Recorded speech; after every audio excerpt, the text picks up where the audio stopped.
Maithili express की शानदार प्रस्तुति।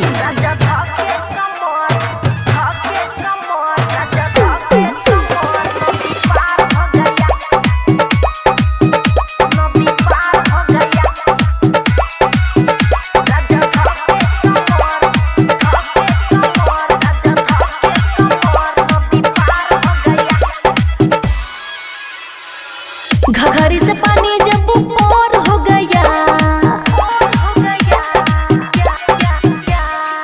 घघरी से पानी जब ऊपर हो गया, घघरी से पानी जब ऊपर हो गया, राजा धोके राजा धोके राजा धोके कमर नदी पार हो गया, राजा धोके कमर नदी पार हो गया। चट से पकड़ के सवार हो गया, चट से पकड़ के सवार हो गया, राजा धोके राजा धोके राजा धोके कमर नदी पार हो गया, राजा धोके कमर नदी पार हो गया, सैया धोके कमर नदी पार हो गया, राजा धोके कमर नदी पार हो गया। डीजे सुमित सतीश रईमा।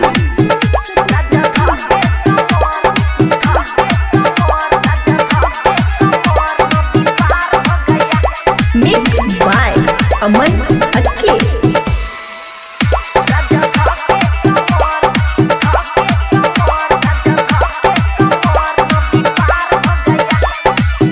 खुशी रिकॉर्डिंग स्टूडियो बलुआहा।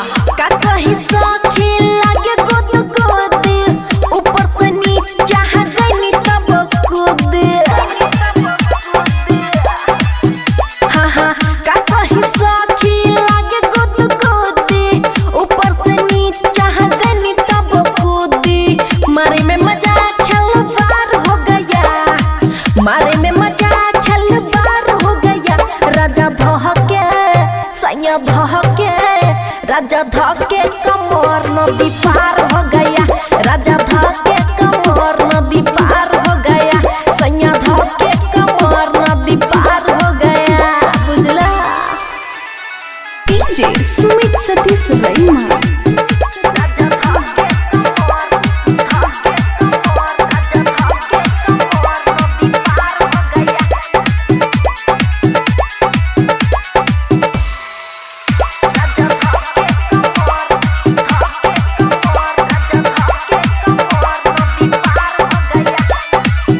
खुशी रिकॉर्डिंग स्टूडियो बलुआहा। देखे में लाग्या ऊपर का खेबैया, नागिन नाचू नचावेला नैया।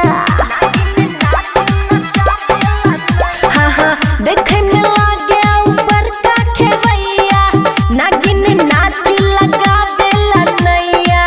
रोशन दीवाना आर पार हो गया, रोशन दीवाना आर पार हो गया, राजा धोके राजा धोके राजा धोके कमर नदी पार हो गया, सैया धोके कमर नदी पार हो गया, राजा धोके कमर नदी पार हो गया। खुशी रिकॉर्डिंग स्टूडियो बलुआहा।